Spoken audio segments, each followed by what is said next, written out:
Binigwasan at tinutukan umano ng baril ng isang nakauniforming pulis ang isang lalaking isinumbong ng isang gwardya dahil may baril umano. Nagpakilala namang pulis ang biktima pero hindi siya pinaniwalaan. Nakatutok si Rafi Tima. Paanong nauwi sa panghampas ng muka ang pagtatalo ng isang pulis sa isang lalaking pulis din pala?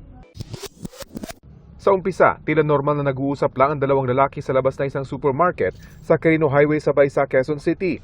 Maya-maya pa, tila nagpumiglas ang nakashorts matapos akmang kukunin ng uniformadong pulis ang kanyang sling bag. Nagpakilala namang pulis din ang nakashorts na pulis at inilalabas na ang kanyang ID.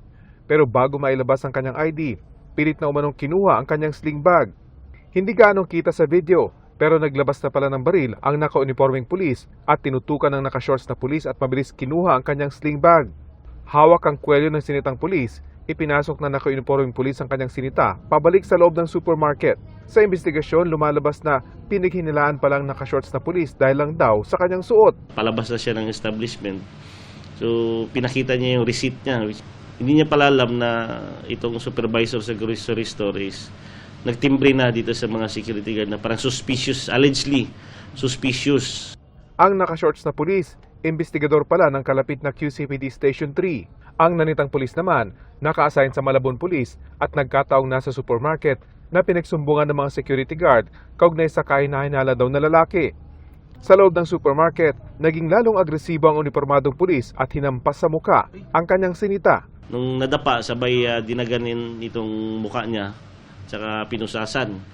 So, nasama itong isang security guard natin, lady guard natin sa kaso kasi nga nakiapak din siya. Inapakan niya rin yung victim police natin without any probable cause naman. Sa Station 3 na raw nalaman ng naka-uniforming pulis na totoong pulis nga ang kanyang sinita. Kahit man lang may ginawang mali yung tao, is excessive yung force na ginamit mo, which is outright naman na mali talaga. Sabi niya, yung paghampas niya is hindi niya na ma-explain bakit niya nahampas during that time. Ipinagtataka naman ng hepe bakit pinaghinilaan ang kanyang tauhan. Inilabas niya ba yung baril niya? Nakatak ba sa baril sa waist niya para makitang may bukol? Nang haras ba siya ng bastos? May sinabi ba siyang hindi tama sa inyo?